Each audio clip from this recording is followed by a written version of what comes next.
booster. Okay, I am so happy that so many of you could be here for this special event. I think, as many of you know, it is not every day that we are able to celebrate a new endowed chair in a college.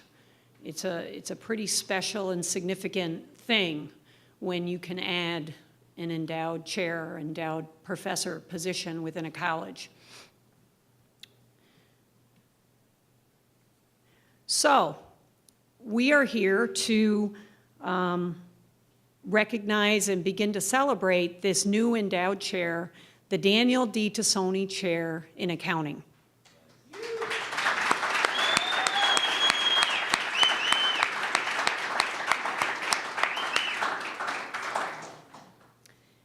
So let me just tell you, I'll just say a few remarks about Dan, and then I'm going to have Jeff Davis speak for a few minutes. So Dan Tessoni has been with us in this college for 40 years.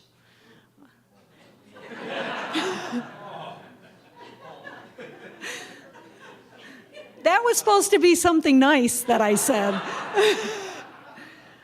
He's been teaching, he's been impacting student lives, he's been impacting our alums, educating and mentoring our students and our alumni. I think, as many of you know, he is a one-of-a-kind professor who's often been described as one of the best, one of the most memorable. He is also, as some of you know, deeply respected by corporate leaders. And this is what has been so impressive to me as I've learned over the past year. I knew that he was a good teacher. I had had him come and speak in some of my engineering classes. But the respect he has in the Rochester community from business leaders is very impressive. People want Dan on their boards. People want Dan helping them with their companies because of the extensive experience and knowledge that he has. And so that's been very impressive to me. So, including our namesake, Phil Saunders. And so Mr. Saunders decided that he wanted this legacy that Dan has created over the past 40 years to be recognized and honored. And so Phil launched this initiative to have an endowed chair in Dan's name. And he put forth a leadership gift to start this initiative. But what's been so amazing to me is how many other people have stepped forward in support of funding this endowed chair. I have to say that Dan has to be one of the easiest people to raise money for. But it's because of this legacy that he's created. And so when you go and you talk to people and you ask them if they want to support this initiative, almost every one of them is absolutely, I would support this initiative. And so we've been working very hard on this over the last several years. And we finally reached a very important milestone. And the milestone is that we've gotten to the point that we can announce this and establish this chair now. The work's not over. We'd like to continue to grow the endowment. But we've gotten to the point where we can announce it. And it's through the generosity of Mr. Saunders, but also so many business leaders and alumni that have been touched by Dan. Let me just share a few quotes from previous students. Dan offers a no-holds-barred, real-world perspective to his classes. There is no one more dedicated to his students' success. His support and encouragement helped guide my career, and I am privileged to count him as a friend and a mentor. So this chair, a few people have asked me, what is an endowed chair? And each endowed chair has a different mission. Many of them have a research mission, but this chair is different. What this chair is going to do for us is it's going to allow us to always have a guy like Dan, a dynamic professor who delivers contemporary and applied accounting curricula that's supported by meaningful experiences with business and industry.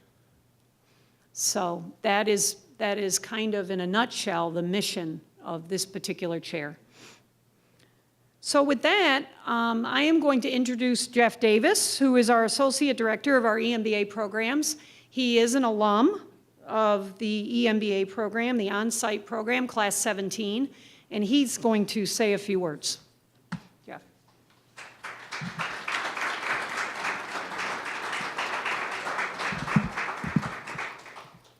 When Dana first approached me and talked to me about maybe saying a few words here, I remember thinking, wow, 40 plus years and so many people he's known, and truly they couldn't find somebody that liked him more than I did, which was fascinating to me. Honestly, there had to be somebody that appreciated what he did, but no, honestly, I want to tell you a little bit about what it was like having Dan for a teacher. So I came in here about 6 years ago, or a little more, maybe 7 years ago, and on the first day of real class, as it's been for so many of our alumni over the years, Dan walked in and began to yell at some of the students. Those that were late for class, those that hadn't given the proper effort in their online discussion, those that he didn't appreciate some of their thoughts when he said, open it up, let me hear what you got, and then rip them apart for what they said. And then he said, but understand, in this classroom, there's no place for thin skin. And that was the best learning environment I had, the best one I'd ever had to that point. We had some discussions that were very rigorous and challenging, and we were willing to stand up and take issue with things that were said, and that made the class that much more fun. Dan is the only person I've ever known, and my apologies to the rest of the accounting department, but the only person I've ever known who was able to say that made accounting fun, interesting, for those that were not accounting majors. I actually advertise that when I market the program. I often will say, how many of you are looking forward to accounting? Raise your hand. And very few hands go up. But in the end, they all appreciate what Dan gave them, and the classroom is amazing. I know I see some students out here, so if I can just get a real quick, how many hands out there are people who had Dan for a teacher? Okay, so we've got about 10 or so. Hopefully they'll agree with the things I'm saying, and I can say it pretty consistently as I meet with alumni. I hear the same things back over and over. I'll even give you one more. He was the only faculty member we had in the entire program that gave an assignment after you completed the class. So you would get to the last cycle, you would finish the last class, and then he gave you an assignment that was major, that was going to take a lot of your time over the next week, and you already had assignments for all your new classes that were due in 2 weeks, but you also had Dan's project. And it just worked out that happened to be Thanksgiving week.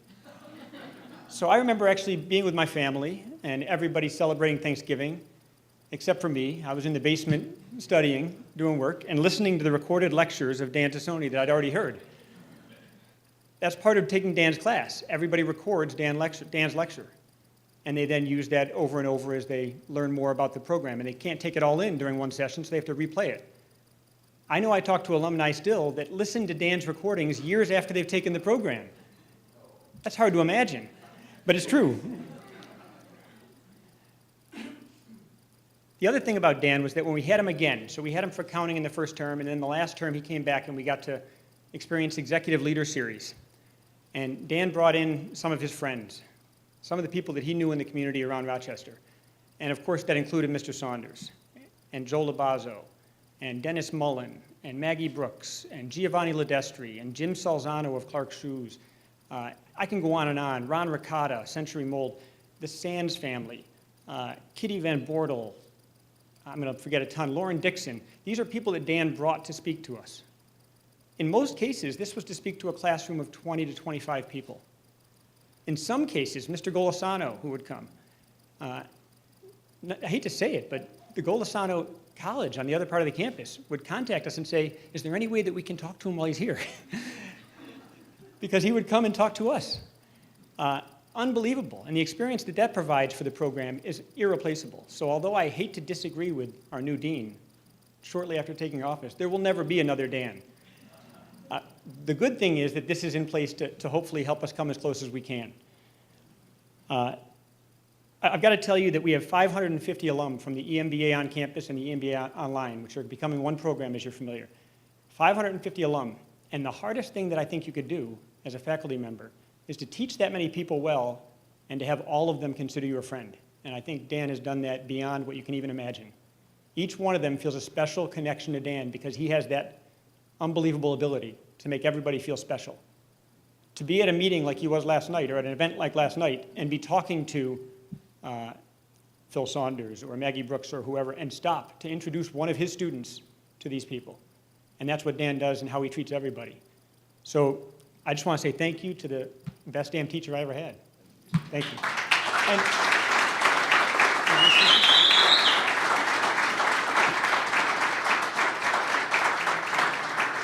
And since I'm not last, I should introduce the next person to speak, who is, of course, as we should all know, Phil Saunders.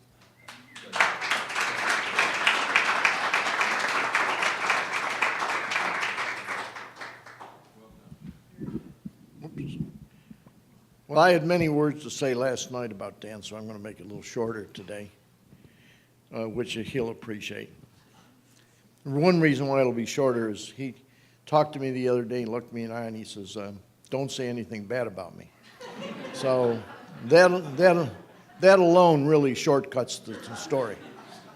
But a true story that Dan got a little upset with me about is about 6 years ago.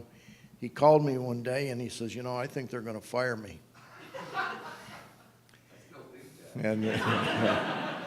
And so rather than calling the dean, I called the president of the college. And he says, why did you do that? The dean's upset with me. Everybody's upset with me now. I said, well, that might be true, but I said, don't worry about your job. And it's hard to believe that a guy that has done so much for a school and has contributed so much to the students, that he would think that he was possibly going to get fired, because I don't think that was in anybody's thought process but Dan's. I've had the privilege of working with Dan for several years in some companies that I'm involved with: Western New York State Energy, Genesee Regional Bank, and he's also been kind enough to become a trustee of Paul Smith College that I'm the chair of. And I really asked him to be on all three of these boards for one reason. You cannot bring in a more competent guy in the field of auditing, finance,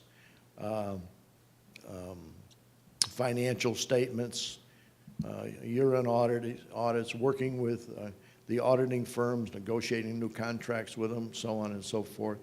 And he's tough, to the point, knows his business, and he can get away with being tough, because when you know your business, you can be tough. And he does that very well. One of the greatest things that I think Dan has done is he has got 2 scholarship funds here at the business school for students. And I don't know if you're all aware of that, those are students or not, but he's put in almost, it's $49,700, and as I told him last night, you'd think for an accountant you would have figured a way, or $49,900, and I said, you'd think you'd have figured a way to get in another $100 to make it $50, but I don't know how many professors, and maybe there's more than I know of, that have actually contributed their own money and started scholarship funds for their students, but I think it does go on to say how much Dan really loves his students.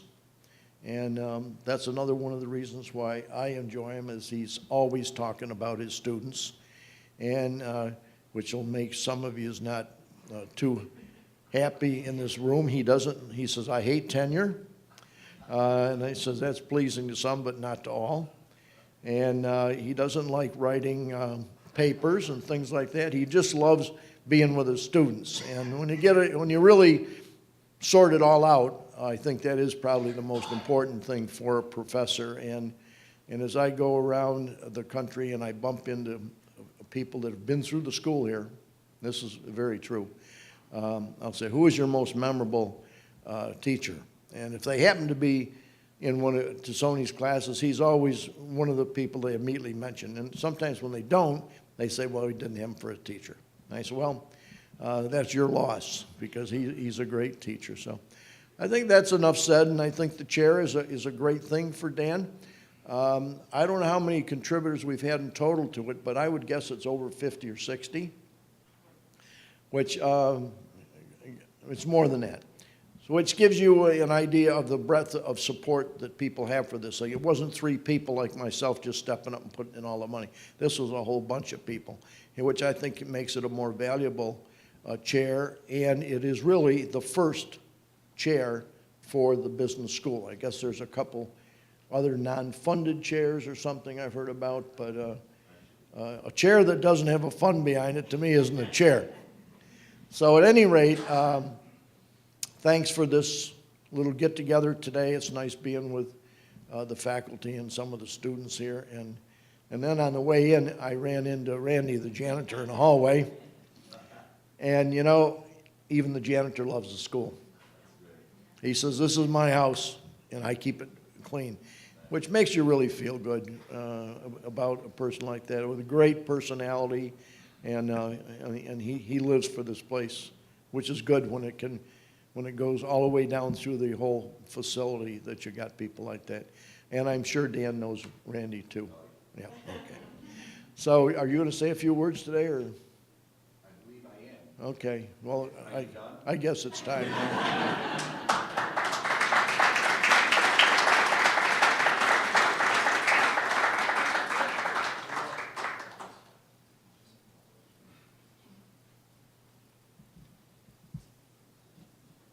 I'm going to look like I have some prepared comments, but they're just blank sheets.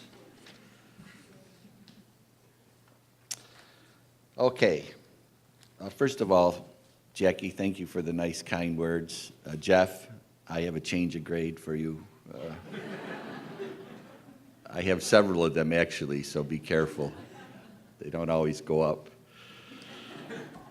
And of course, Phil, thank you for being here today. We're so fortunate to have you as part of our family, and we're going to continue this for as long as possible. Whoever fills this chair will know who the founder was, so thank you very much. I just have a few comments. As I said last night, maybe 10 minutes, but I didn't include any crying time.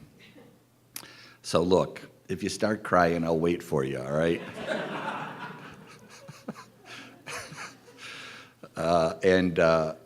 Phil, you know, you mentioned how much Marty and I have given over the years. It's really not a significant amount until you realize it's 4 times my annual salary.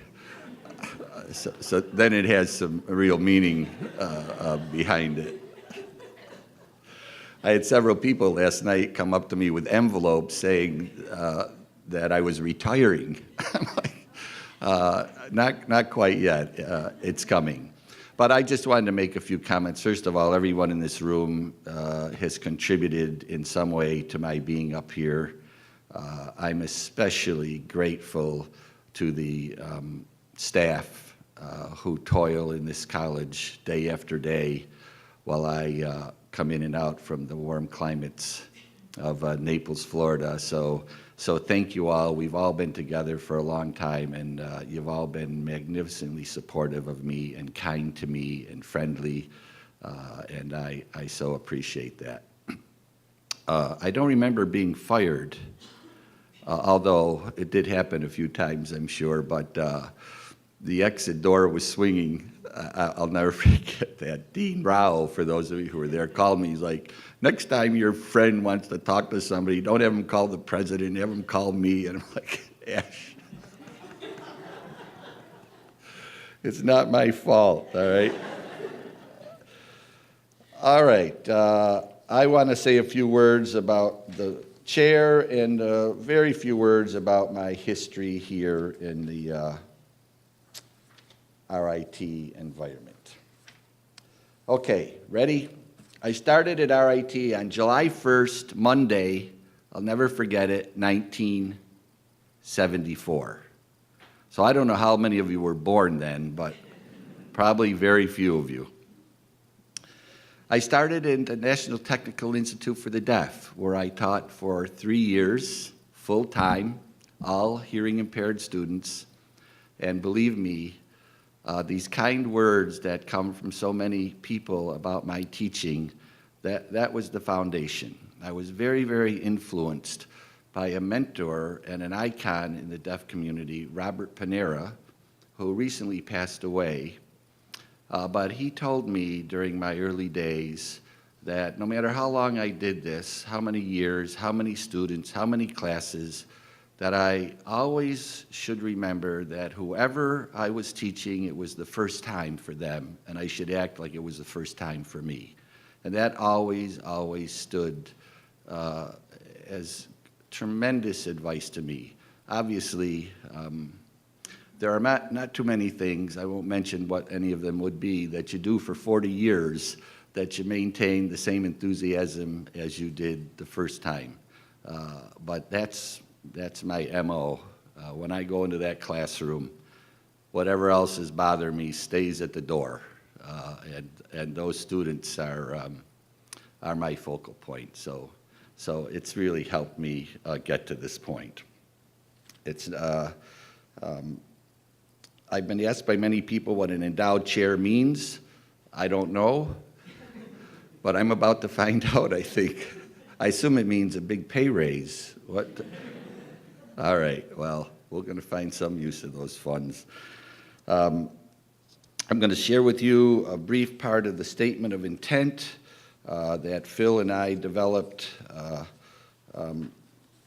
in support of this chair, and I quote from that statement: "The endowment will provide financial support for an accounting faculty member in the Saunders College of Business at RIT. The individual holding the chair will be a dynamic professor with significant experience in business as well as appropriate academic qualifications.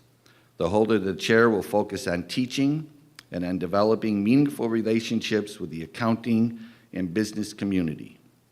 The individual holding the chair will be expected to engage with students and with the RIT community, our business partners and alumni, to the benefit of the Saunders College of Business at RIT." It was important to both Phil and I that the person have a strong business background, and it is extremely important to me that the holder of the chair be an outstanding teacher. As you all know, RIT has a long, rich history of valuing outstanding teaching, and this chair will contribute significantly to the continuation of that tradition. I want to thank you all for being here. By the way, given what you look like, I'm expecting a standing ovation here.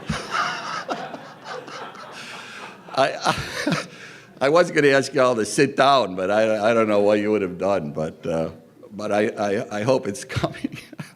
All right, I want to thank you all. I'm really overwhelmed and honored and humbled by this recognition, and I owe a great deal of gratitude to all of you as members of this family of the Saunders College of Business. So thank you very much.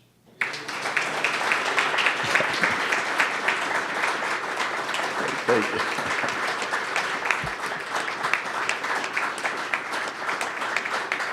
Thank you.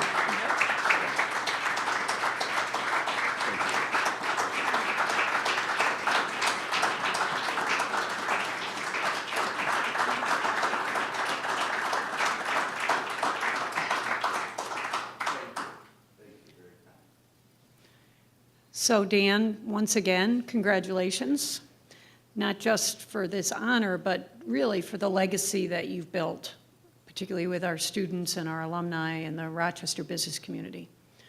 So congratulations.